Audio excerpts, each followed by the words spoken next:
जैसलमेर के परिणाम पर पूरे देश की निगाह टिकी थी। इस सीट पर कांग्रेस ने जीत हासिल की है और सांसद बने उम्मीदवार बेनीवाल जीत के बाद न्यूज 18 से बातचीत करते हुए भी नजर आए।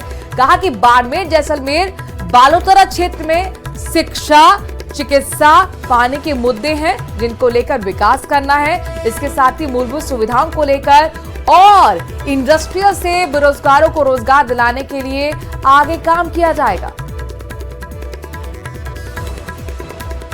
की सबसे चर्चित हॉट सीट बाड़मेर जैसलमेर का परिणाम आ चुका है और उम्मीदवार जो कि बाड़मेर जैसलमेर की उम्मीद के रूप में निकले हैं और जीत करके दिल्ली का रास्ता देखेंगे। उम्मीदवार जी, कितनी खुशी मिल रही है और किसको श्रेय देंगे?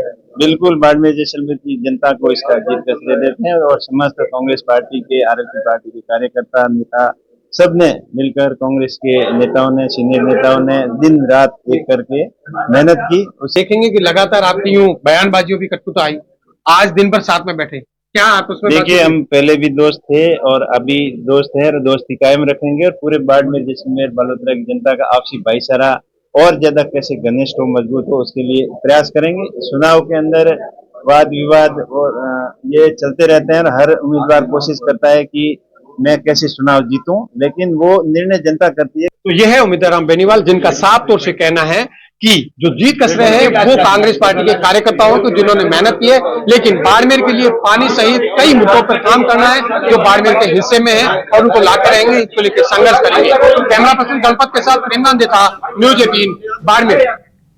और देखिए, सीकर लोकसभा सीट शेखावटी की सबसे चर्चित सीटों में से एक है, जहां पर इंडिया गठबंधन के उम्मीदवार अमेरा राम इनने जीत हासिल की है। अमरा राम ने बीजेपी के 2 बार के सांसद सुमेधानंद सरस्वती को चुनावी रण में पटखनी दी है। अमरा राम ने किया विरोधियों का काम तमाम। सीकर में माकपा नेता कॉमरेड अमरा राम जीते।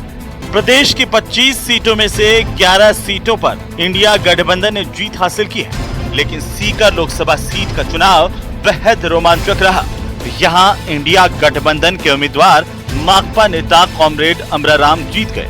उन्होंने बीजेपी के स्वामी सुमेधानंद सरस्वती को 72,896 मतों से पराजित किया।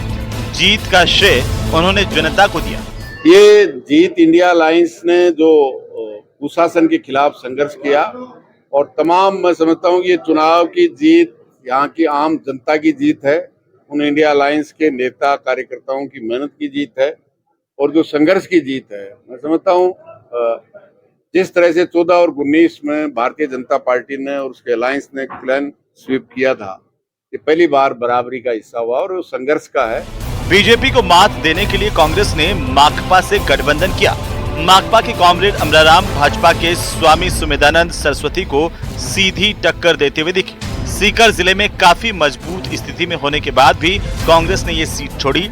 पीसीसी चीफ गोविंद सिंह डोटासरा के गृह जिले में इस सीट छोड़ने को लेकर कई तरह के सवाल उठे थे। जिस तरह से तानाशाही की है, जीएसटी आने के बाद पूरे देश का टैक्स 90% देश की सरकार के पास जाता है और राज्यों का हिस्सा वो देश की सरकार देती है, उसमें जिस तरह का भेदभाव किया है, इसलिए कोई भी दल भारतीय जनता पार्टी के साथ नहीं रहा। साल 2014 और 2019 में बीजेपी के सुमेधानंद सरस्वती ने भारी मतों से जीत हासिल की थी, लेकिन 2024 के लोकसभा चुनाव में सिनेरियो पूरी तरह से बदल गया। मार्क्सवादी पार्टी के अमरा राम को कांग्रेस का समर्थन मिला। उनके समर्थन में पूर्व सीएम अशोक गहलोत समेत कांग्रेस के तमाम नेताओं की तरफ से प्रचार किया गया और कॉमरेड अमरा राम को जिताने की अपील की, जिसे जनता ने स्वीकार भी किया। सीकर से न्यूज 18 राजस्थान के लिए संदीप कुमार की रिपोर्ट।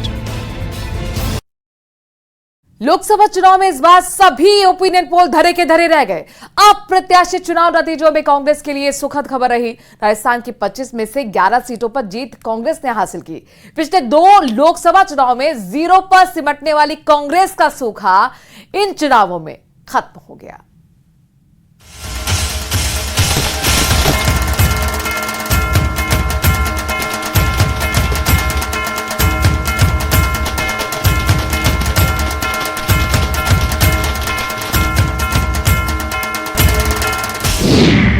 राजस्थान में खत्म हुआ कांग्रेस का सूखा।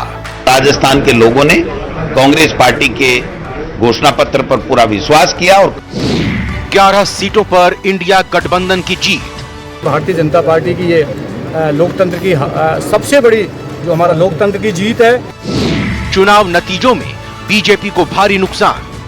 इस बार हम चुनाव में इस बार रगड़ा निकाल रहे थे और इस बार यहाँ की जनता ने और हमने रगड़ा निकाल दिया तरीके से।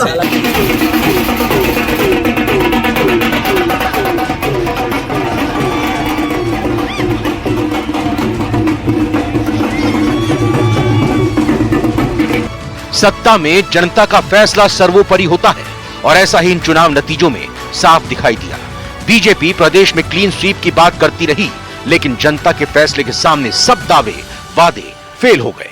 प्रदेश में 25 में से 11 सीटों पर इंडिया गठबंधन ने फतह किया, जिनमें से 8 सीटें कांग्रेस के खाते में गईं, जबकि एक सीट सीपीएम और आरएलपी को मिली, जबकि 1 सीट बीएपी के खाते में गई।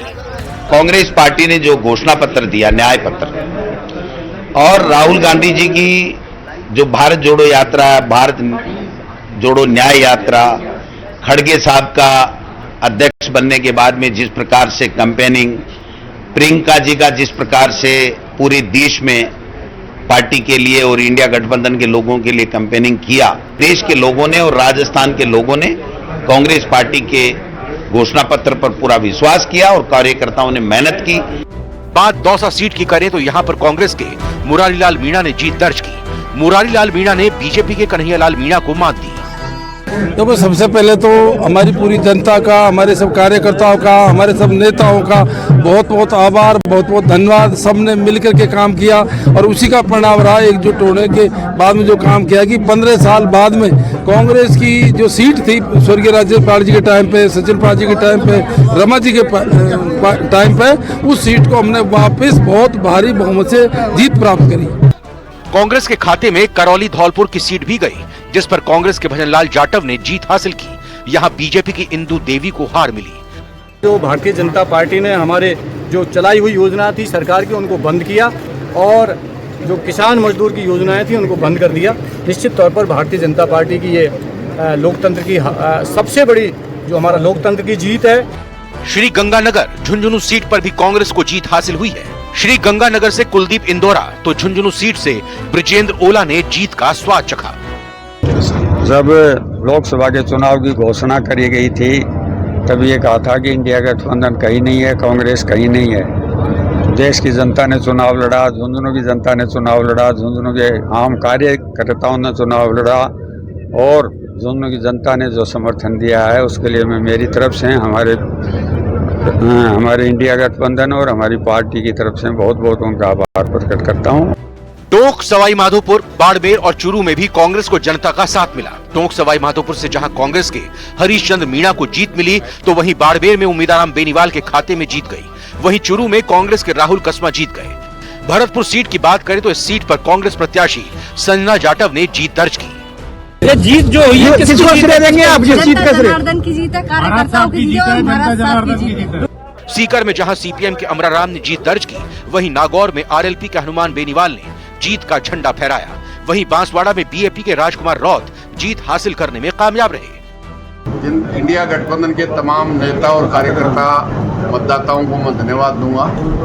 इस जीत के लिए अमराराम नहीं, इस लोकसभा क्षेत्र की जनता और इंडिया अलायंस के नेता और कार्यकर्ता बधाई के पात्र हैं। धन्यवाद देना चाहूँगा, उन्होंने दिल से सहयोग किया और लोकतंत्र का जो महत्व है उस महत्व को इस लोकसभा चुनाव में आपने एज एक उत्साह के रूप में एक मतदान किया और भारी बहुमत से जिताया। उसके लिए संसदीय क्षेत्र बांसवाड़ा की समस्त जनता और भारत आदिवासी पार्टी के समस्त कार्यकर्ता, साथ ही इंडिया अलायंस के जो साथी हैं, इन दोनों पार्टियों के पदाधिकारी कार्यकर्ताओं को धन्यवाद देना चाहूँगा। सारे समस्त वोटरों को धन्यवाद देना चाहूँगा। 2024 के जो नतीजे सामने आए हैं वो कांग्रेस के लिए जहां उम्मीद की किरण है, तो वहीं बीजेपी के लिए खतरे की घंटी। ऐसे में अब देखना यह होगा कि आने वाले दिनों में राजनीति की दिशा और दशा कैसी रहने वाली है। Bureau report, news 18 Rajasthan.